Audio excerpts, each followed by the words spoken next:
और राष्ट्रहित के महत्वपूर्ण निर्णयों में उन्होंने अपने ज्ञान का, अनुभव का और क्षेत्र विशेष की आवश्यकताओं का लाभ हम सबको पहुंचाया। और दोनों सरकारों को आपके अनुभव का लाभ मिला है। इस सरकार को कम मिला, पुराने वाली सरकार को ज़्यादा मिला, लेकिन देश को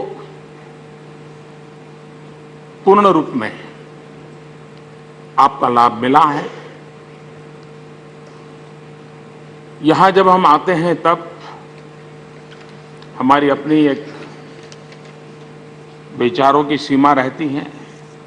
यहाँ देश के हर कोने से, हर प्रकार के पार्श्वभूमि के लोगों के साथ बैठने से, विचार विमर्श करने से हमारा अपना भी सोचने का दायरा बहुत विशाल हो जाता है। और एक प्रकार से सदन में आते समय हम जो थे, सदन से जाते समय हम बहुत कुछ और होते हैं। और ये जो बहुत कुछ और होते हैं वो राष्ट्र की, समाज की पूंजी बनता है। और मैं समझता हूं कि सदन ने हमें बड़ा बनाने में, हमारे ज्ञानवर्धन में, हमारे विजन के विस्तार के लिए बहुत बड़ी अहम भूमिका निभाई है। हर साथियों ने भूमिका निभाई है। और उस महान संपुट को लेकर के हम जा रहे हैं, तो जाने के बाद भी क्षेत्र विशेष के लिए, समस्या विशेष के लिए और राष्ट्र के लिए आपका अनुभव काम आता रहेगा। मेरी आप सबको हमेशा हमेशा बहुत शुभकामनाएं रहती है और रहेगी। सदन से जाने के बाद ये सरकार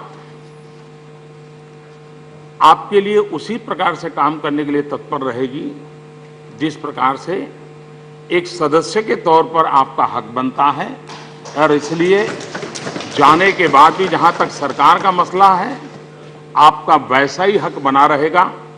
और मैं भी चाहूंगा कि आप इस हक का भरपूर लाभ उठाएं और समाज की सेवा में आपकी शक्ति, योगदान मिलता रहे। कई महत्वपूर्ण निर्णयों में आपका योगदान रहा है। आप अब जब विदाई दे रहे हैं, उसी एक कालखंड का सत्र हम देखें तो महत्वपूर्ण रिफॉर्म के निर्णय आपकी मौजूदगी में, आपकी पार्टनरशिप में, आपकी इंटरवेंशन से हुए हैं। बड़े महत्वपूर्ण निर्णय हुए हैं। लेकिन मुझे हमेशा, क्योंकि आप स्टेट को रिप्रेजेंट करते हैं, उस स्टेट के हित वो आपकी प्राथमिकता रहनी भी चाहिए और रहती भी है। दो चीजों का गिला शिकवा आपके मन में जरूर रहेगा। राज्य के रूप में जब देखें तो अच्छा होता आपके रहते, आपकी मौजूदगी में दो ऐसे निर्णय होते तो जिस राज्य को आप रिप्रेजेंट करते हैं वो राज्य आपके प्रति हमेशा हमेशा गर्व अनुभव करता।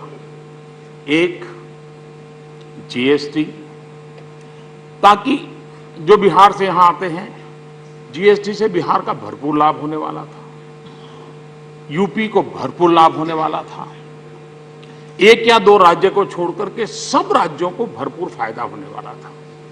और इस सदन में आए हुए लोगों का ये दायित्व बनता था और ये गर्व हो कि अब आपको वो मौका नहीं मिला है, लेकिन आप में से जो वापिस आएंगे, मुझे विश्वास है उनको ये अवसर मिलेगा। और जिस राज्य से आएंगे उस राज्य की भलाई का एक महत्वपूर्ण काम आपके हाथों से होगा जो वापिस आएंगे। दूसरा महत्वपूर्ण काम जो मैं मानता हूं वो है कैप्टन का। अगर हमने इस बार उसका निर्णय किया होता तो राज्यों को कैंपा 42,000 करोड़ रुपीस राज्यों को मिलने वाले थे। और कैंपा और करीब एक एक राज्य को 2,000-3,000 करोड़ रुपए के आसपास पैसे मिलने वाले थे। और ये पैसे 2000-3000 करोड़ रुपया कम रकम नहीं होती है। ये फॉरेस्ट्री के लिए मिलने वाले थे और ये वर्षा की सीजन में ये पैसे सर्वाधिक काम आ सकते थे। अच्छा निर्णय होना था, लेकिन शायद इस बार नहीं हो पाया। वर्षा की सीजन चली जाएगी, 4-6 महीने और इंतजार करना पड़ेगा, लेकिन ये राज्यों की भलाई का सीधा सीधा काम रह गया। मैं मानता हूं कि आप जहां भी होंगे, आप शुभकामनाएं देते रहिए, प्रयास करते रहिए, ताकि राज्यों को जो लाभ पहुंचाने का काम ये सदन कर सकता है, वो शायद और सदन कम कर सकता है।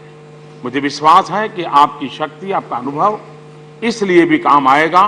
मैं फिर एक बार हृदय की गहराई से आप सबको, जो आज निवृत्त हो रहे हैं, अधिक प्रवृत्त होने के रास्ते पर जा रहे हैं, उनको बहुत बहुत शुभकामनाएं देता हूं और आपके सहयोग के लिए सरकार की तरफ से मैं आपका बहुत बहुत आभार व्यक्त करता हूं।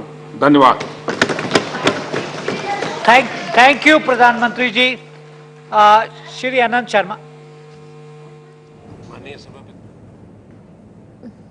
तो प्रधानमंत्री नरेंद्र मोदी ने कहा कि आप जो सांसद आज जिनका आखिरी दिन है राज्यसभा में, उनको लेकर कहा कि आपके अनुभव से फायदा हुआ है, लेकिन अगर जीएसटी बिल भी आपके रहते पास होता तो इससे बहुत फायदा होता। इसके कांग्रेस पार्टी को काफी नुकसान होने वाला है, क्योंकि उनके 16 सांसद हैं जिनका आज आखिरी दिन है राज्यसभा में।